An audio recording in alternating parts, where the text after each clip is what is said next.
If you're a church leader, Gen X, Boomer, older church leader in particular, you do not get a pass on saying, well, I just don't understand this younger generation.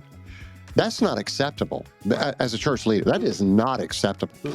A part of your responsibility as a leader is to understand the people who are working with you and even for you. There's so much good information out there about younger generations, whether it be millennials or Gen Z or whoever, or even Gen Alpha as they're starting to mature into place. The information is out there, so you don't get a pass on just saying, well, I just don't understand this younger generation. That doesn't work. You have to do some research, and you might need some help, but you can't just plead ignorance on the thing because there's way too much research out there.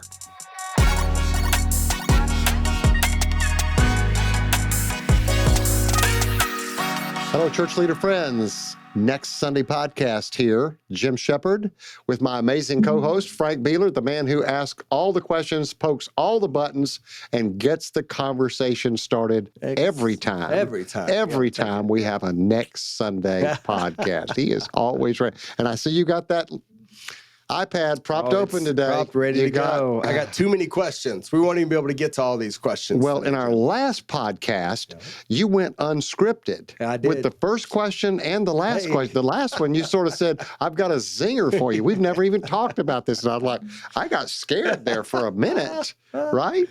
Yeah. I'm just assuming we didn't get canceled after that. I knew you were up for it. Well, here we are. This is early February. By the time everybody sees this, we've made it through year end. Yes. We've made it through January, and here we are. Yeah, made it. You know what I like? You've started calling our people that listen church leader friends. And you say it every time, church leader friends. I like that. I hate church leader friends, not just friends, but church leader friends. Do you remember where I grew up? Augusta, Georgia. Do you know how Jim Nance starts every Masters broadcast on Thursday? Hello, friends. Hello, friends. Hello, friends. Hello, friends. That's right. Probably where it came in. Right. Hello, church leader friends. Hello, church leader friends. Well, we're not at the Masters, but that's it. I guess we could. Live from the international headquarters of Next Sunday Podcast. Yeah, this is the international. Right. Borrowed from our friends at Generis. That's exactly right. Oh, that's good. Well, hey, let's jump in. We've got a good topic today. I love the topic today. We kind of ebb and flow on Next Sunday Podcast. Sometimes it's about big issues facing the church, right. Specifically around generosity and giving. A lot of times, that's your area of expertise for sure. But the other thing that we are passionate about and want to keep elevating and bringing to the top of the list is how do we serve and engage young leaders, making room for them, inviting them in, getting out of our own way to serve and prepare the next generation. So today, we've got a nuanced kind of element to the topic. Ooh. How do we make church leadership roles attractive to Gen Z? And remember, now Gen Z is people that are 12 to 27 years old right now. They were born 1997 to 2012. So they're in middle school all through finished college or have gotten into their vocation, okay? So kind of broad range there. But what can we do as leaders, those that are leading the church today, to make room for those leaders and not only make room, but make it attractive for them to say, I feel called to ministry. I feel called to be a part of this. I could see myself doing this role. And let me tell you, before you jump on this one, Jim, usually I'll let you jump right in. Here's the gap that I see, okay? I raised my kids primarily in a very large church, Elevation Church, you know that? Yep. There's all kinds of blessings that comes to be a part of a big church, all the ministry we got to do, all the relationships we built. Would not trade my time there for anything. But as my young people, my kids, were coming up through middle school and high school, something was different than the experience I had when I first gave my life to Jesus at a very small church in East Tennessee, super small church at 17 years old. Yep. As soon as I gave my life to Jesus, there was all kinds of places they wanted to plug me in to lead. Not to hold a door, but they want to know, could I speak? Could I play guitar? Could I do this? Could I do that? At a larger church setting, one of the things I observed was I didn't have any of my kids with some phenomenal, unique gift. Yeah. So we would elevate, and I was over the student ministry for a season here. So I mean, it wasn't like there was an opportunity. It was, no, they're not phenomenally gifted to sing. And one of them is on Broadway now, literally on Broadway, that was in our youth group that was singing. I mean, she's been talented forever, like phenomenally talented, right? My kids can't carry a tune in a bucket, so that wasn't an option. They're not necessarily communicators.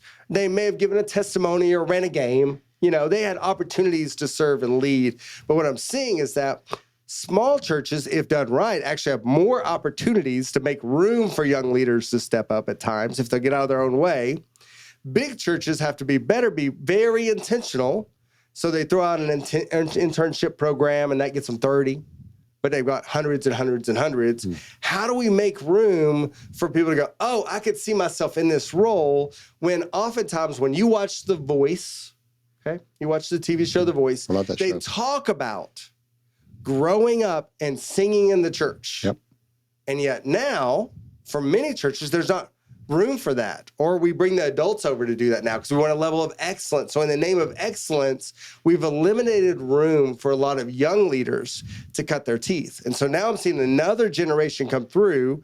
All churches are trying to level up. And it's like, I don't know if I can even see myself in a role in the church doing anything, because I don't do that with that level of excellence or that with that level of excellence.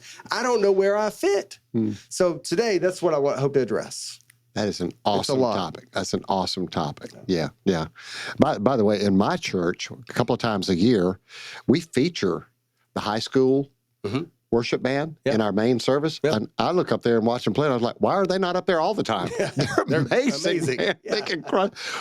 We've got a girl in our church. She tears apart a Fender Telecaster. But really? I'm telling you what, she is just amazing on that. So you know that a lot of times I like to go with kind of a macro conversation, and then let's drill it down and let's make it applicable to this. So that's where I'm going to go with this. All right, so bear with me for a minute. I think one of the big issues, Frank, in every one of these conversations about generational transition, leadership, the big issue that I see again and again and again and again is the failure of the older generations to recognize the differences between them and the generations that are coming behind them. And what they'll, particularly boomers, I'm going to call on my people because I am one. I can point the finger at my people. I think what we as boomers are typically really notorious for doing is saying, you just need to figure this out. You just need to put on your big boy pants to figure it out. And that's a boomer mindset. Well, that doesn't work really well with Gen X, the generation behind us. It doesn't work at all with millennials, the generation behind that. And then Gen Z is like, what did you just say? Right. I think it is, I'm not going to say mandatory, but I think it's incumbent on us, every one of us as older leaders, to have a good understanding of what makes the next generation tick. Yeah. So if you're a boomer, you got three that you need to understand. You need to understand Gen X, you need to understand millennials, you need to understand Gen Z. I think if you're Gen X, you probably need to understand why the boomers do and say the things they do so that you don't stay constantly mad at them. And then you need to understand the generations below you. So that, here's where I'm going with this, so that you can put yourself in their seat and say, if I were a Gen Z person in the church today, where would I be looking to serve? What would be the things that would really appeal to me? Yeah. And then go create those things. That's so good. And then go create that, right? And so, for example, you know, in the boomer generation, if you needed parking lot volunteers, man, you'd have droves of men that would sign up for that. Oh, that's our thing. I'm gonna go out there and I'm gonna direct that traffic. We got disorder in the parking lot. Wait till I get out there, and then they get run off. We had for a while at my church. This is the funniest thing. Our parking lot team had yellow shirts. And they had a black tire mark across them, so it looked like you'd gotten run over. It was our parking lot team. Fun. Isn't that cool? That's super fun. Right. So that was not designed by a boomer. That's too much fun. No, right. Came out of our creative department. Yeah. But men would do that. I don't know that you could get Gen Z men to sign up for that. I'm not saying they wouldn't. It just wouldn't appeal to them. Yeah. But for boomer men, it's like, yeah, absolutely. We're gonna have we're going to do a barbecue weekend. Oh, I'm out there. I'm on the grill, baby. I'm manning the grill. Things like that. Think like a Gen Z. What would be really, really important? Inclusivity. Inclusivity would be really important. Missional mindset. They want to be involved in something missional. So go find things in the life of your church. Think about, what would it look like for a Gen Z leader to take charge of a serve weekend? I mean, that's right in their wheelhouse, right? Somebody who's got the skill set to organize that and do that. But we're going to go out to economically disadvantaged families. We're going to go to these apartments. We're going to hold block parties. And we're going to go to this food pantry. We're going to serve these people down there because that makes their heart skip a beat when they get involved in things like that. Find the things that would really resonate with them that they would say, oh, I would love to do that. And it requires you to think outside of your generation to be able to do that. Yeah. So that's where I'd start. That's a really big conversation.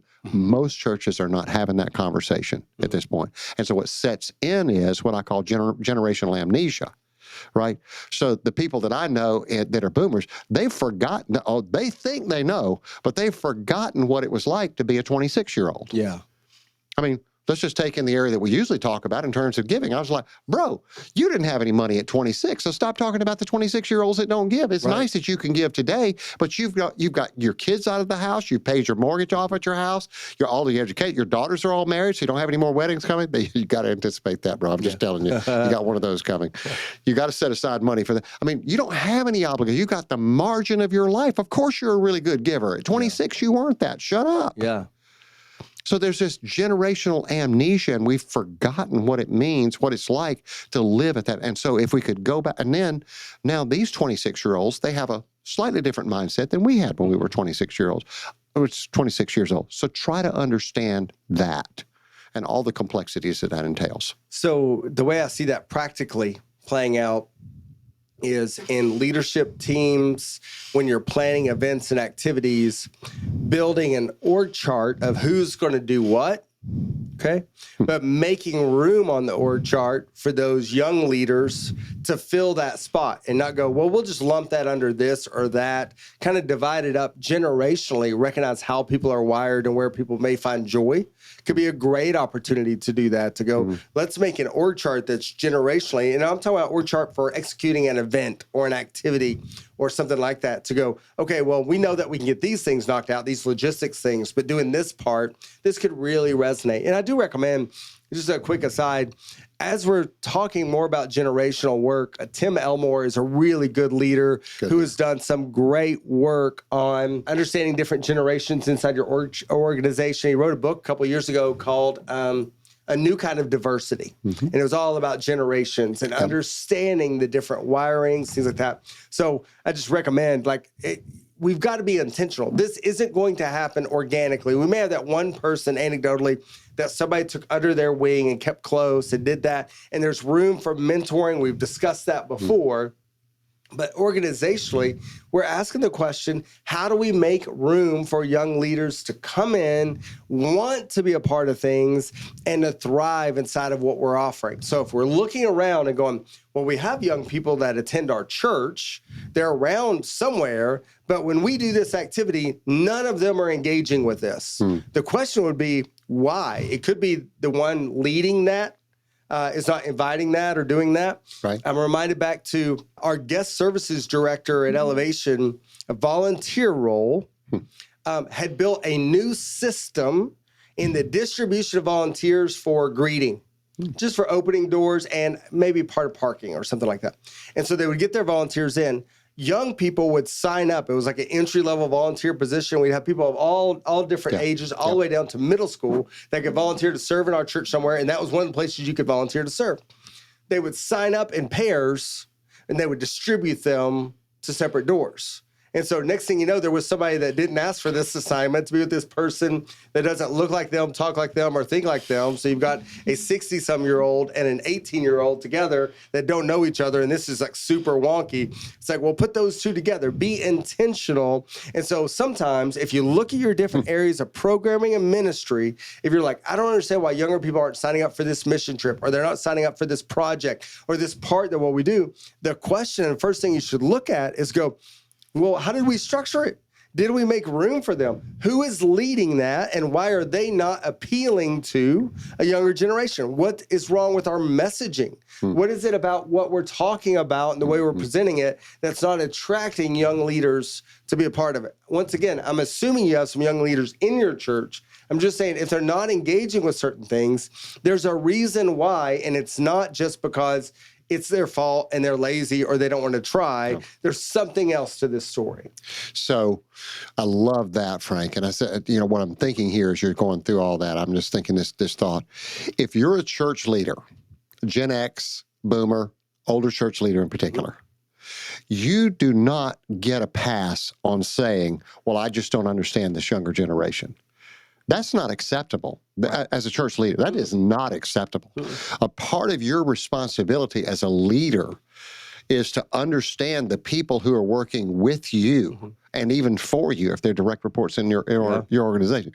That there's too much information. Tim has written some great stuff. There's so much good information out there about younger generations, whether it be millennials or Gen Z or whoever, or even Gen Alpha as they're starting to mature into place. The information is out there, so you don't get a pass on just saying, well, I just don't understand this younger generation. That doesn't work. You have to do some research, and you might need some help. But you can't just plead ignorance on the thing because there's way too much research out there. Absolutely. It's not too hard to know. Somewhere. I can't emphasize that enough. That's probably the key to this episode is if you want to engage young leaders, make room for them, start somewhere, put your arm around somebody, try to go learn something, read a blog post, do something to change that mindset. Yeah. Yeah, well, and when I started like 8-9 years ago, hanging around with a lot of young leaders, I would have said, I don't understand, but I do now. I mean, I not only have read and done the research on it, I spend time with them. And so, when I come to these conversations, I have a much better natural understanding. If you're talking about a group of people who are like, 30 to 40 years old, I've spent enough time around people like that I know how they're going to react to a certain set of circumstances. I've now spent enough time around, enough Gen Z, people who are in, say, the 24 to 28, 29-year-old range. There's a lot of people that are in that zone that I talk to. I get how they react now. Yeah. And there's things that are, by the way, in every one of those, there are motivators that if you put your finger on it, you'll have to get out of the way. Yeah. Because they'll be eager to do what you want them to do. But you've got to find the response mechanism. Yeah, I agree. And one of the things I've noticed is that as we gather with other generations, my tank of hope and excitement about the future and what's ahead just goes up. I just get more excited and anticipatory for what God's going to do. I mean, it gets so exciting when you see these leaders shine, and when a church makes room for them to shine and lead. To watch them step up and do that gives me so much hope and counteracts or contradicts a lot of what I see on the news or on TV or some random article I get or whatever that's telling me about future generations and how they think or what they do. I don't know. I'm seeing faith in action in massive ways. And we are hearing time and time again stories of revival and encouragement and hope happening in pockets all on college campuses and all over the place. So if we're not experiencing it, I've now put it in the category of it's our fault, not theirs, that we're not making room. And one of the things I'd say, Frank, is people say, well, Jim, I don't know where I can hang around with those people where I can get some. Look, if you didn't do anything else, go buy you a ticket for Passion Conference next year and watch the live stream of that and watch the messaging and the things that they do on stage because they're mobilizing people that are 18 to 25 years old. In fact, don't buy a ticket for the conference because they're probably not going to let you in. You're too old. Right. You can be a door holder down there. You can help and you can volunteer, but they don't want you in the room. They want those and watch the messaging, not just from the pastoral team of Passion City Church, but the other speakers who are on there. Watch how when they position this opportunity to raise money for some big cause, and they always do it, some big cause, from people that you think, if you haven't done the research as a church leader, you think those people don't even like the church, certainly don't love the church, and they're not even givers. And all of a sudden, they raise $2.5 million in 48 hours from people who apparently don't like to give and don't have any money. Well, if they can do that and you can't, and you've got that age people in your church, then that means it's not a generational problem, it's a your church problem. That is, and then you got to go solve that, right? So there are places where you can watch those things. I love that so much. I think at the end of the day, there's a level of intentionality that comes if we're going to want to invest in this next generation, see our churches thrive with young leadership and new ideas and fresh perspectives. It only comes if we choose to be intentional. Yeah. And I think to your point, the whole purpose of this podcast is how do we attract, how do we create opportunities for them to lead, serve, and do whatever they want to do in the life of the church that are so magnetic that they're flocking to it. Yeah. Not that we have to beg them to it, but they're actually flocking to it. How do we attract them to those? And you start by asking them, those that are in your church that are showing some level of engagement, where would you like to step up and serve? What role is missing? What role would you wish was happening in our church that if that existed, you'd be engaged at a different level? Yeah. Or what group is missing? Start asking those questions. They know the answer. They will give you some really good insights and wisdom along the way. I know our church, home church, is trying lots of different things to engage multiple generations. And some things are working, some things aren't working. We're trying stuff. We're asking questions and constantly having to pivot and adjust. But I love the intentionality that Pastor Gerald is leading our church to make sure we're engaging all the generations in our church, because it's a pretty broad spectrum, and he wants to be intentional with it. And I can feel that, even though sometimes that means stubbing our toe or something not working, and sometimes it's just awesome, and just kind of finding our mix. There are some things that I think we thought as a leadership team were great ideas that have kind of gone over not as great, but then there's been some other things that have just crushed and been awesome. We've just had to kind of find that lane and find out what works. We're volunteering tonight and tomorrow night at 2 elementary schools, and I'm looking at the sign up going, oh, this is awesome. We're giving away coats and we're giving away Christmas gifts to those that aren't able to afford them for themselves. And we're doing some other initiatives. And to see the spectrum of generational leaders that are willing to step up and serve there that may not even be serving in other places in our church is awesome. I love that. Well, that happens at Christmas time. And this is an event that's already happening in our community. And so we're just kind of jumping in on something's happening and leveraging that. But what does that mean the rest of the year? We don't just go, well, we'll see you in 12 months when we do this event again. How do we capitalize on that and take that to the next level? Yeah, because what you and I both know is not only does 15% of the giving in a year happen in December, probably 15% or more of the serving in a year happens in December. Yeah. There's an overload. So what would it look like for us to do better at that throughout the year? And here's one of the thoughts, as we kind of head toward home base on this one, Frank, is to think in terms of age and stage and not just one church, right? Yep. Think in terms of age and stage. My church, and now I've showed this to some other churches as well, my church, the campaign before last, we started stratifying the people in our population according to age and stage. Now, the vision for the future of our church is exactly the same. The way it gets articulated sounds a little bit different based on the generations. Things like that. Show attention to the fact that you recognize, hey, I see you. You're a different age and stage than Jim and Nancy. I've created an opportunity for you to hear the message, the vision, the future of our church over here in your language. Yeah. And it sounds different if you go over here and listen to the one that was aimed at Jim and Nancy's age group, right? And when you start doing things like that, that's that intentionality that we're talking about that sets the stage for you to then create these things where younger leaders are attracted to want to be a part of it because you're acknowledging that they're there. Yeah.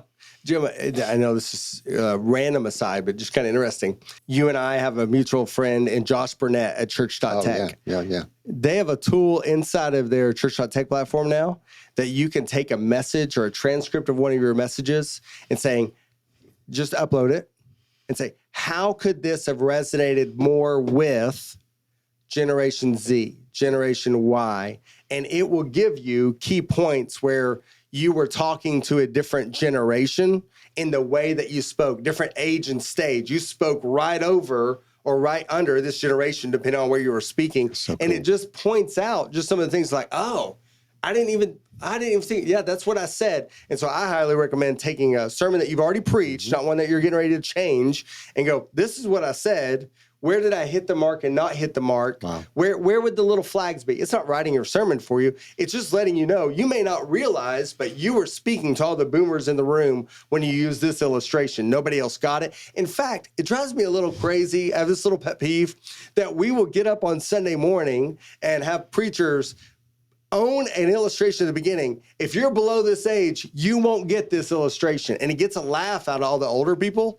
And then they proceed to spend 5 to 7 minutes telling a story that they know isn't going to resonate with most of the thing. It's fine if it's a quick little joke, like a little playful thing. But I'm like, gosh, you took a lot of your sermon and acknowledged and thought it was funny and got a laugh out of the room going, hey, you're not going to understand this, but for those of you in the room. And I'm just like, wait, that's exactly what we're talking about, being intentional to go, hey, you don't understand this, but let me tie that for you. That would be like this today, or, whatever it may be. So for all of you that want to send in an email, the ones that Frank just offended, that's frank.beeler@nextsunday.com, frank.beeler with an A at nextsunday.com.